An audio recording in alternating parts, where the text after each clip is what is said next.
était une fois un pauvre paysan qui n'avait pas de terre, seulement une petite chaumière et une fille, enfant unique, qui lui dit un jour: Nous devrions demander à notre seigneur le roi un petit bout de terre en friche à cultiver. Sa Majesté, ayant appris quelle était leur pauvreté, leur fit don d'un coin de pré plutôt que d'une terre de friche. Et tous deux, le père et sa fille, se mirent à labourer cette terre afin d'y semer un peu de blé et d'autres choses. Ils allaient terminer ce labour quand ils tombèrent sur un superbe mortier d'or pur qui était enfoui sous la terre. Écoute, Dit le père à sa fille. puisque Sa Majesté le roi, dans sa grâce, nous a fait don de ce bout de terre, nous devrions lui remettre le mortier. La fille s'y opposa et lui dit: Père, nous avons le mortier, c'est vrai, mais nous n'avons pas le pilon. Et comme on nous réclamera forcément le pilon avec le mortier, nous ferions beaucoup mieux de ne rien dire.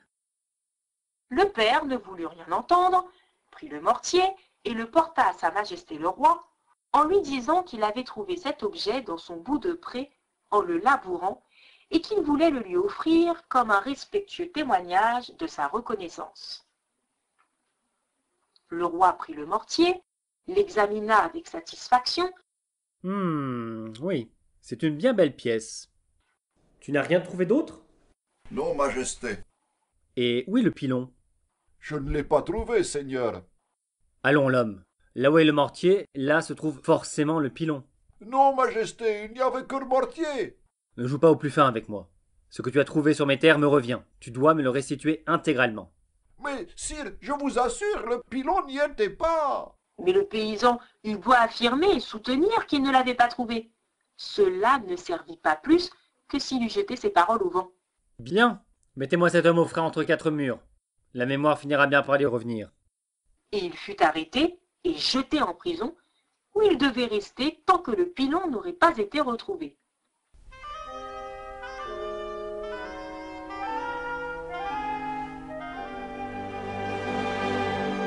Il était au pain sec et à l'eau, comme le sont les gens qu'on met au cachot, et les serviteurs, qui apportaient chaque jour sa nourriture aux prisonniers, l'entendirent qui répétait sans cesse: Ah, si seulement j'avais écouté ma fille. Ils s'en étonnèrent et allèrent rapporter au roi que le prisonnier n'arrêtait pas de se plaindre en disant: Ah, si j'avais écouté ma fille! Alors qu'il refusait de manger et même de boire. Les serviteurs reçurent l'ordre d'amener le prisonnier devant le roi, et Sa Majesté lui demanda pourquoi il criait sans cesse: Si seulement j'avais écouté ma fille! Ta fille, qu'est-ce qu'elle t'avait dit? Eh ben, elle m'avait bien dit. N'apporte pas le mortier, sinon on va te réclamer le pilon. Tu as une fille bien avisée. Il faut absolument que je la voie. Dit le roi. Elle dut donc comparaître devant Sa Majesté, qui lui demanda si elle était aussi intelligente que cela. Voyons, j'aimerais bien savoir si tu es aussi intelligente que tu en as l'air. J'aurais une énigme à te proposer. Si tu es capable d'y répondre, je suis prêt à t'épouser.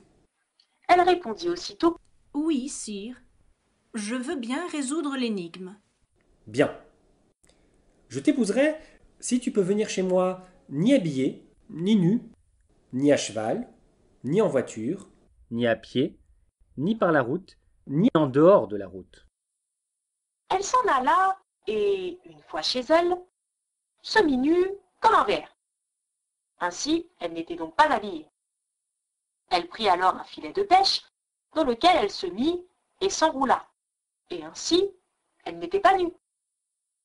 Elle loua un âne, puis suspendit son filet à la queue de l'âne pour se faire tirer ainsi. Donc, elle n'était pas à cheval, ni non plus en voiture. Ensuite, elle fit cheminer l'âne dans l'ornière de telle manière qu'elle ne touchait le sol que du bout de l'orteil. Et ainsi, elle n'allait ni par la route, ni hors de la route. Lorsqu'elle fut arrivée de cette manière, le roi déclara qu'elle avait résolu l'énigme et qu'il n'avait qu'une parole. Il libéra son père de la prison et fit d'elle la reine en l'épousant. Et il laissa entre ses mains tout le bien du royaume.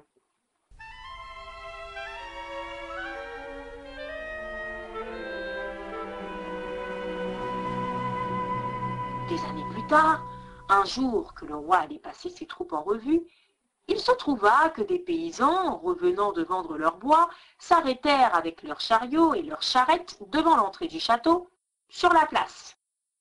Les uns avaient des attelages de bœufs, les autres de chevaux, et l'un d'eux avait attelé 3 chevaux, dont une jument qui mit bas à ce moment-là. Et le petit poulain, en se débattant, finit par aller tomber sous le ventre de 2 bœufs attelés à la charrette qui stationnaient devant. Ce fut l'origine d'une querelle entre les 2 paysans lorsqu'ils revinrent à leur voiture. Celui des bœufs prétendant garder le poulain qui était sous le ventre de ses bêtes, et celui des chevaux le réclamant comme mis bas par sa jument.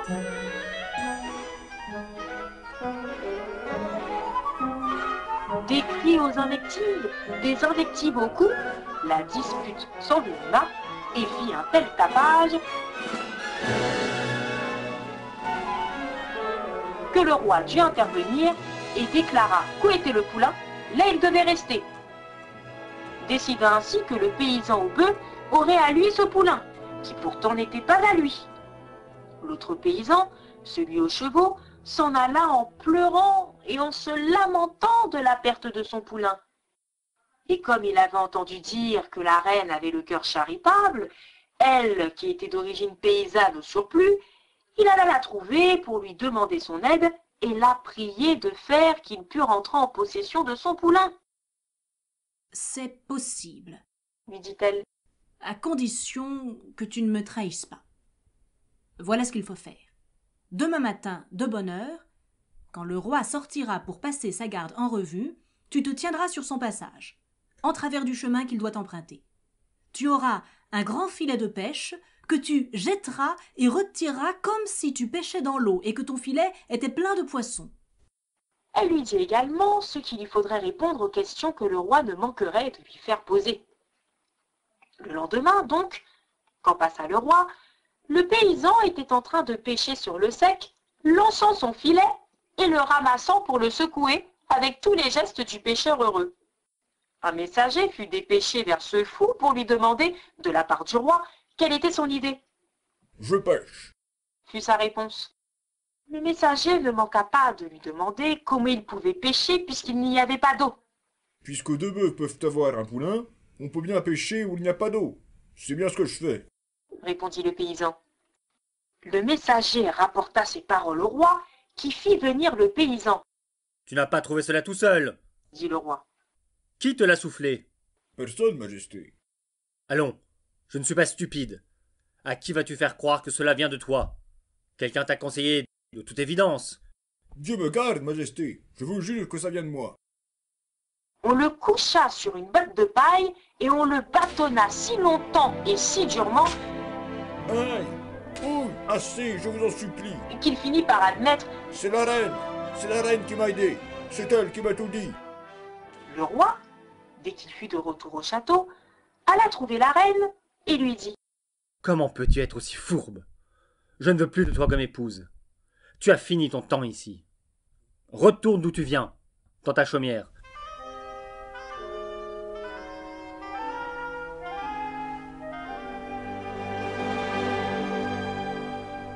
Mais à titre de cadeau d'adieu, il lui permit d'emporter avec elle ce qu'elle choisirait comme la chose la plus précieuse et qu'elle aimait le mieux. « Bien, mon cher mari, Lui dit-elle. puisque tels sont tes ordres, je ferai ce que tu dis. » Elle se jeta dans ses bras et l'embrassa en lui disant qu'avant de partir, elle viendrait encore prendre congé de lui. Elle prépara bien vite une boisson fortement narcotique et la lui présenta comme le verre de l'adieu. Le roi en but une bonne dose, cependant qu'elle faisait mine d'y tremper les lèvres. Et quand elle le vit succomber au sommeil, elle appela ses serviteurs et se fit apporter une belle et blanche toile de lin dans laquelle elle l'enveloppa complètement. Puis, elle leur fit porter ce lourd paquet jusqu'à sa voiture devant la porte extérieure du palais. Elle emporta le dormeur jusque dans sa chaumière, où elle le coucha sur son petit lit de jeune fille pour l'y laisser dormir jour et nuit aussi longtemps que se prolongea l'effet du narcotique.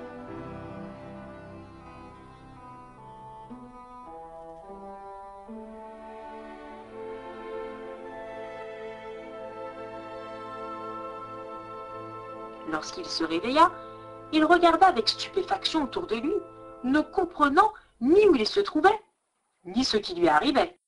Mais, que se passe-t-il? Où suis-je? Chambellan!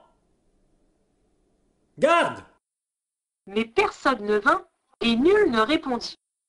Ce fut sa femme, pour finir, qui arriva devant son lit et qui lui dit « Mon cher seigneur, tu m'as demandé d'emporter du château ce que j'aimais le plus et ce que j'avais de plus précieux. Et comme tu es ce que j'aime le plus au monde et ce que j'ai de plus précieux, je t'ai prise avec moi. » Le roi en eut les larmes aux yeux. Ma chère femme, Lui dit-il. tu es mienne, comme je suis tien.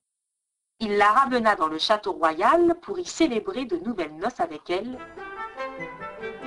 Et sans doute y vivent-ils encore à l'heure qu'il est.